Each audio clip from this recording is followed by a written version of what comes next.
with Balanle Olukani. She is a popular television broadcaster and filmmaker, and she joins us now from Lagos. And thanks so much for joining us on what we can see has been a tumultuous couple of days in Nigeria. You know, what were you hoping from this election? And what do you think Nigerians ended up with here? We saw a glimpse, really, there of the chaos, of the confusion, and the fact that things are still so tense. Yeah, so I think when it comes to what were we hoping, you know, INEC, the body that is conducting the elections, passed an electoral act in 2022. And pretty much the electoral act said that the results were going to be transmitted on their platform. So it was going to be an electronic transmission. Once the votes were done being correlated and counted at the polling units, right after then, they had a device that would allow them to capture the results from the polling unit, and it was going to be transmitted and uploaded directly onto a platform that every single Nigerian would have the opportunity to be able to see the results. That did not happen. You saw situations where INEC officials, the people who were conducting the elections at the polling units, refused to upload the results. You saw situations where they said that they didn't have the ability to, that the device was slow. And even more so, the actual portal that has the results, up to now, up to 50% of the polling units' results have not been uploaded.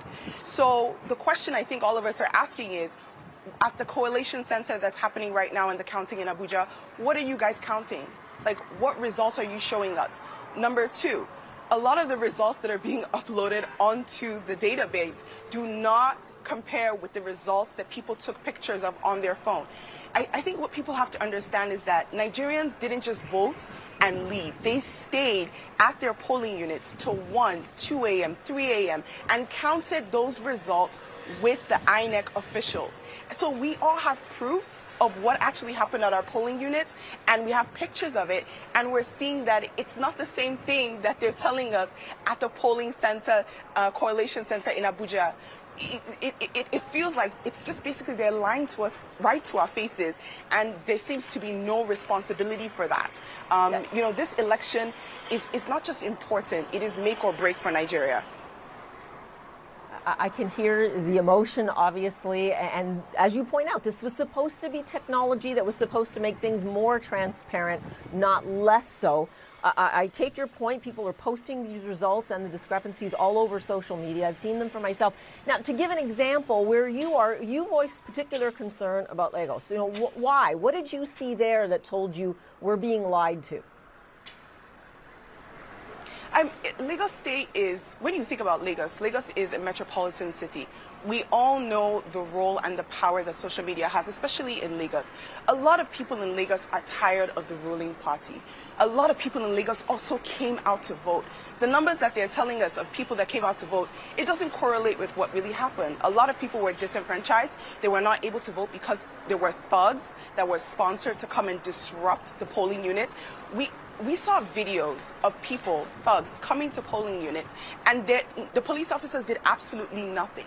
They did nothing. So to us, we're kind of asking ourselves, like, why are we not being allowed to vote? What is the reason? What are people so afraid of that's going to come out if Nigerians choose to say, okay, this is who I want to cast my vote for? At the end of the day, Nigeria is at the breaking point. And I think for every single Nigerian, especially young people, the voting population of the people that were registered, it's about 39% are youth. And those people came out to vote.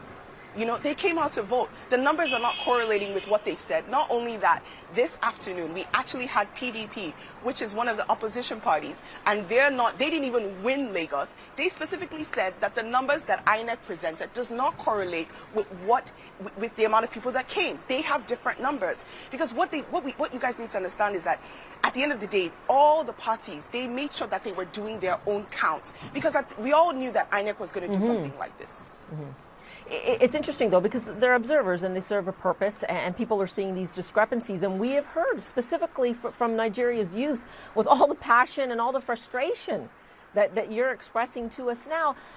And What happens now, I have to ask you? This election has clearly fallen short so far, and yet you know that the Nigeria's Electoral Commission has already said, no way, we're not doing a redo here. As far as we're concerned, you know, they've rejected the claims from the opposition parties, saying, look, these elections have been fair. They've been fine. We will continue to tally the votes. Well, it looks like what's going to happen is they're probably going to continue counting, and it looks like it's going to have to go to court, which is really unfortunate, because technically what's supposed to happen in specific situations, and this is what their electoral law states, in situations where there's a cancellation, if the amount of votes that were canceled there could possibly affect the final results, there's supposed to be a rerun. A lot of the polling units, the amount of votes that were canceled is going to affect the final results. So what is really interesting is to see how we're supposed to be in a democracy. They're the ones that passed they're the ones that drafted the Electoral Act, but yet they seem to not be adhering to it. Just for the fact that the results have not been transmitted, and up till now they're still choosing not to, that alone in itself questionable, and it shows that INEC is not only they've been compromised, they're also not being transparent, and they have not conducted a free and fair election. And if that's not happened, then technically we're supposed to have another election. You know, I know you're going to give me blowback on this, but some people would say, look, Nigeria is in its adolescence in terms of a democracy. This is a very large country. You know, obviously, when you look at the number of registered voters, this is a large task. They are still counting. The results are in no way, shape, or form official right now. Well, what do you say to that? To say, like, look, patience, just give us some time here. I think the issue is it's not really about patience. It's the fact that INEC has chosen not to communicate and address the issues. We have pictures that show that you have a piece of paper where results were recorded, and then after the results were recorded, someone took a pen and canceled those results out and put a new result, and you want us to accept it? That's the issue, is that, can you, INEC, explain that? So we're finding that the chairman is not communicating with us. You know, I think a lot of times when you think about the institutions of Nigeria, they're so used to just carrying on and doing whatever they want without accountability. But Nigerians have finally woken up to the point where we're saying, no, you must be accountable to us. We're a democracy. If you ask us to come out and vote, we cast our vote. We expect the results to reflect who we voted for, not who you've been paid to say is going to win. So there has to be accountability. If not, the INEC chairman needs to go ahead and step down and resign. If he's unable to do his duties based on what he's supposed to, it's this independent, it's the Independent Electoral Commission. It doesn't feel like they're being independent right now. And we see you and other people in Nigeria, the youth in particular, demanding their franchise from the Electoral Commission. You know, a lot of this is born of the unexpected results of Peter Obi, who I believe you support. He is the next generation, as it were, and yet it seems like a 70-year-old from the ruling party right now is in the lead. What do you think it will mean here if indeed there isn't that generational shift? And what is Nigeria's youth looking for in terms of this perhaps being more of a movement that will continue, not just for this election? The movement has already started. You know, you have to, when you think about where this came from NSARS, and this came from us finally demanding that we're treated as citizens of our country.